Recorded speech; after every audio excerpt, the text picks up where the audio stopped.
Good afternoon, members of the media. Thank you for joining us here at the police headquarters, Hamilton Police Station this afternoon, where we're going to get an update from the chairman of the Road Safety Council, Mr. Dennis Lister III, on the operations of that organization, and some comments from the Deputy Commissioner of Police, the Assistant Commissioner of Police, Mr. Martin Weeks, in terms of the recent, well, what might seem an increase in road traffic collisions that we've been having.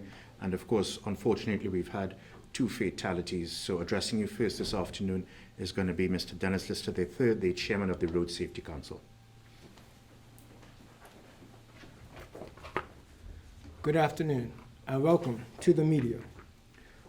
On behalf of the Bermuda Road Safety Council, I would like to take this opportunity to offer condolences to the families of both road traffic victims this year. New Year, use your safety gear. That is the January slogan of the month by the Bermuda Road Safety Council. January is a time for fresh beginnings and turning over a new leaf. While many people will do it by creating a New Year's resolution, we would like to encourage persons to include improved driving as a resolution. Each of us can do our part. If we all do our part as it relates to improved driving and increased road safety, we will have a safer road environment for everyone. There will be other people who will be out walking, running, and cycling for recreation or exercise for their resolutions. While we are happy to see the public enjoy these activities, safety must be first. We can all recall stories of near misses and accidents between vehicles and pedestrians or cyclists. There are stories of drivers and riders not being aware of pedestrians until the last second. To this end, we remind walkers, runners, and cyclists to wear bright and/or reflective gear when on the road to ensure that you are facing the traffic coming towards you. Please be reminded that if you are walking 2 or more, to walk single file if you're on the road. Motorists also have a role to play by ensuring that during times of low visibility, they use their headlights. At dusk, dawn, and during rainy conditions, having your headlights on is not only for your visibility, but also for the oncoming vehicles to be able to see you. Another important tip is ensure that you have the right gear. Not only is it about having the right gear, but making sure that your gear is up to standard and in good condition. While cycling at dusk, dawn, or night, ensure that you have a working light and horn or bell. Check that your brakes are in good order. Whether for a pedal cycle, motorcycle, or an electric assisted cycle, helmets are necessary while riding on the public roads.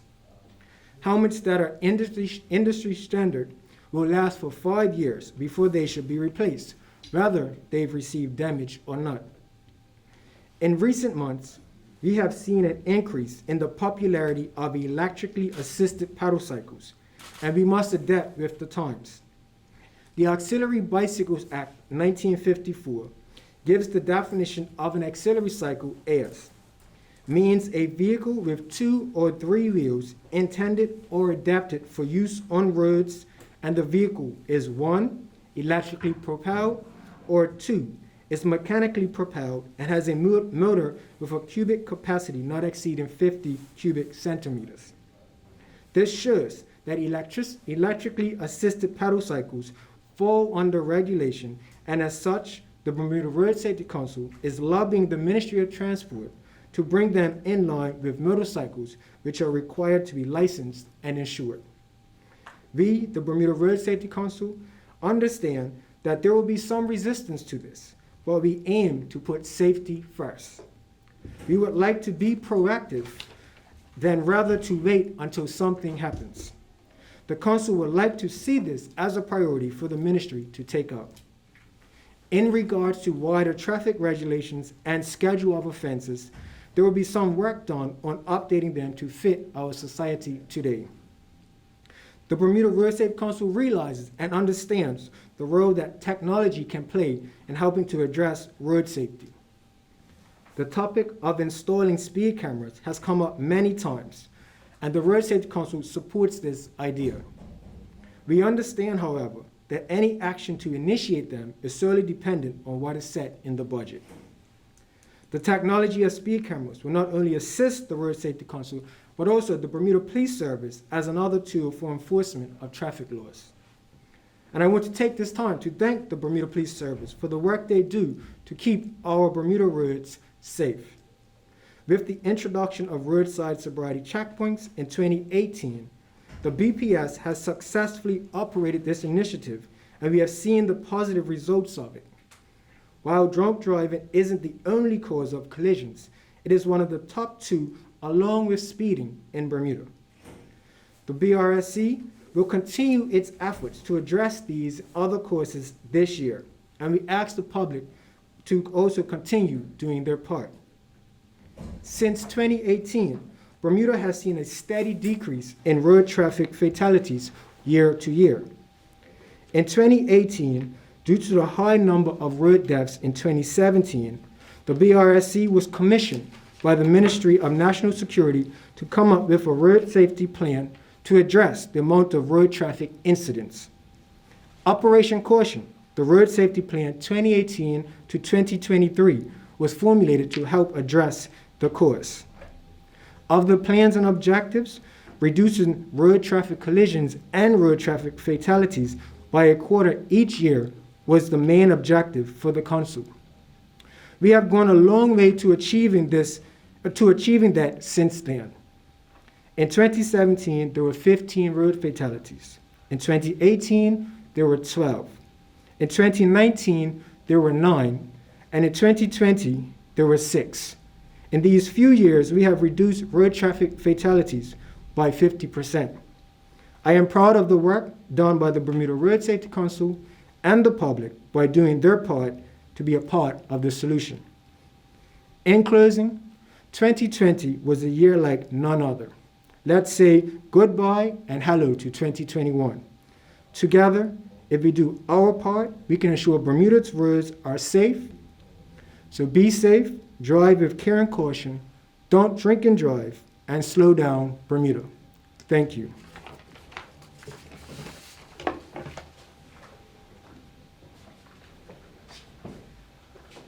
Good afternoon, everyone. I think we're in afternoon now, yes, 12:10. I'd just like to echo the comments by the chairman of the Road Safety Council and thank him for the support that he has given to the Bermuda Police Service in what we do on the roads. We get a lot of calls to the police asking to see more enforcement, to see more of this, more of that, and we understand the anxiety that some people feel around road traffic and some of the behavior they see on the roads. But what I'd like to reinforce for everyone is the fact that we understand that the majority of people in this island know how to drive safely. It's unfortunate that there is a core group of people who do not, and those are the ones that we see all the time. And those are the ones that the Bermuda Police Service is going to be targeting going forward to try to reduce fatalities and also to reduce some of the dangerous driving that we see.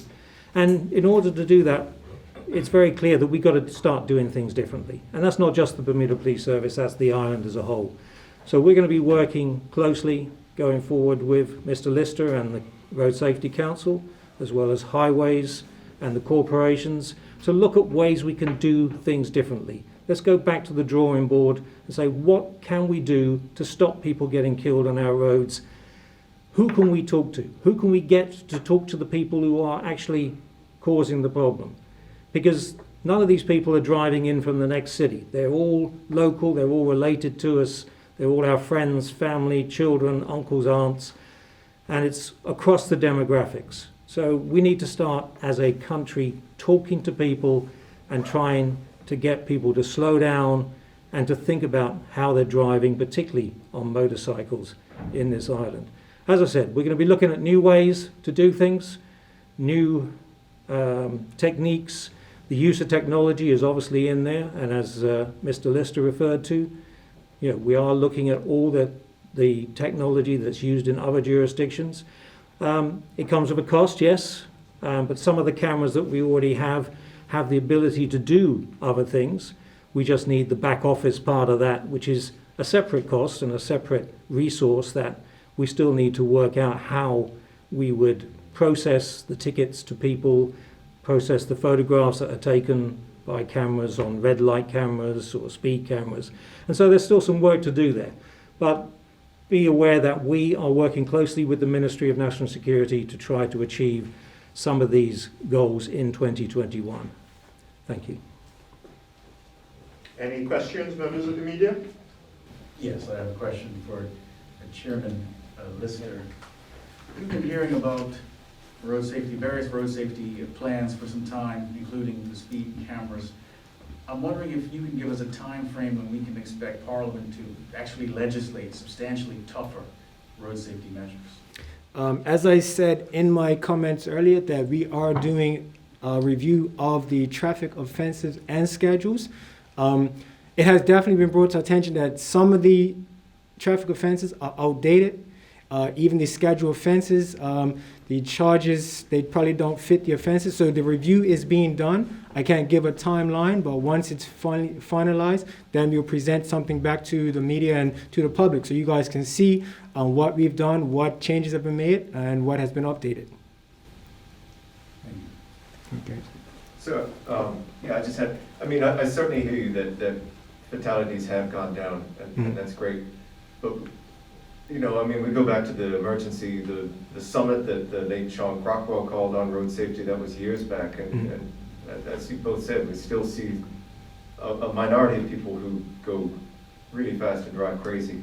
I mean, would you agree that there needs to be something beyond encouraging people, but some way of just curbing it, whether through technology or, well, I guess technology, putting more cops out on the road is probably not an option that we have anymore, but I guess just through enforcement rather than encouraging people would be able to do this? To your point, as the Assistant Commissioner did say, it's just a small core of people that are committing these traffic offenses. And as you said in your question, if we can utilize technology, technology can have a big part to play. Just for example, speed cameras. If we have speed cameras set up in prolific speeding locations, we can catch those persons, we can send them a ticket. So that technology goes a long way to helping address this. And we just look forward to that discussion of when the technology can be implemented, installed, and used. Are you optimistic that that might be able to happen this year, or is it too early to say, or?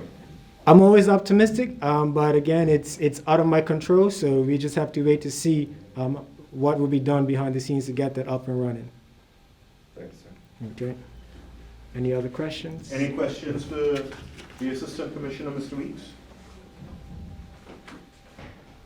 Okay, if that's the case, then members of the media, thank you for attending the press conference. And of course, I'm sure that Mr. Lister is going to provide you all with copies of his speech, of his address at some point during the day. Thanks again.